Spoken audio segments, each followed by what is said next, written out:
मारी बेटी से बात करके फोन रखा ही था। कुछ मिनटों बाद अनजान नंबर से फोन आ गया। कहते हमारी बेटी ब्लास्ट में झुलस गई है। मैं पूछी कौन बोल रहा है, मैं समझी कोई झूठ बोल रहा है।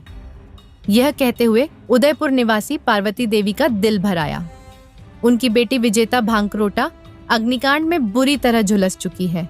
विजेता अस्पताल में वेंटिलेटर पर जिंदगी और मौत से जूझ रही है। डॉक्टर्स का कहना है कि विजेता के शरीर का 70% हिस्सा जल चुका है। चंद सेकंड से चूकी और झुलस गई। विजेता के घर वालों का कहना है कि उनकी बेटी जयपुर में बीएड की पढ़ाई कर रही थी। इसके बाद वह घर आई और उनके साथ ही रहने लगी। उसे फिर से प्रतियोगी परीक्षा देने के लिए जयपुर आना था। घर वालों का कहना है ना जाने वह कौन सी अभागी घड़ी थी जिसमें विजेता घर से बाहर निकली और जयपुर आते समय यह हादसा हो गया। इसके पापा ने सही सलामत मेरी बेटी को बस में बिठाया था। विजेता का फोन आया था कि मम्मी बस जयपुर पहुंचने वाली है, मैं उतरने वाली हूँ।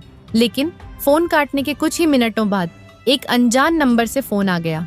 बताया कि मेरी बेटी आग में बुरी तरह झुलस गई है। हमें लगा कि कोई बड़ा मजाक कर रहा है, झूठ बोल रहा है। विजेता के पापा बोले कोई फेक कॉल होगा, लेकिन जब सच्चाई पता चल तो यह कहते हुए विजेता की मां का गला रू गया। जानकारी के मुताबिक विजेता की मां और पिता को जानकारी होने के तुरंत बाद वह जयपुर के लिए रवाना हो गए। उन्होंने बताया कि पूरे रास्ते बेटी के हाल के बारे में सोचकर उन्हें जरा भी चैन न आया। खाना तो दूर, पानी भी हलक से न उतरा। अस्पताल पहुंचे तो बेटी को देखकर माँ बाप दोनों बिलक पड़े।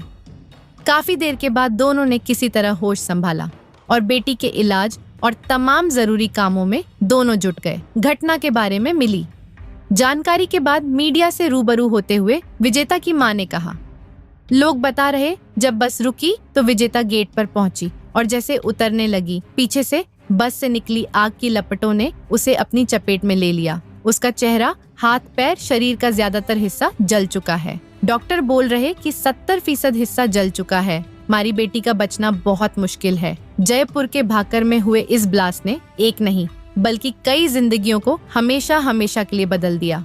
अब भी अस्पताल में कई लोग जिंदगी और मौत की जंग लड़ रहे हैं। गौरतलब है जयपुर के भाकर में तड़के ट्रक की टक्कर लगने से एलपीजी टैंकर में लगी आग की चपेट में आने से अब तक 13 लोगों की मौत हो चुकी है, जबकि 35 से अधिक लोग झुलस गए हैं। इस हादसे में बच गए लोग ऊपर वाले का शुक्रिया अदा करते नहीं थक रहे। लोगों ने बताया कि मंजर कितना भयानक था। कुछ लोग तो इस कदर झुलस गए कि उनके शव भी बरामद ना हो सके। अस्पताल का मंजर ऐसा था कि डॉक्टर्स के भी रोंगटे खड़े हो गए। कुछ शख्स के शरीर के हिस्सों को बोरी में भरकर लाया गया तो किसी की सिर्फ हड्डियों को।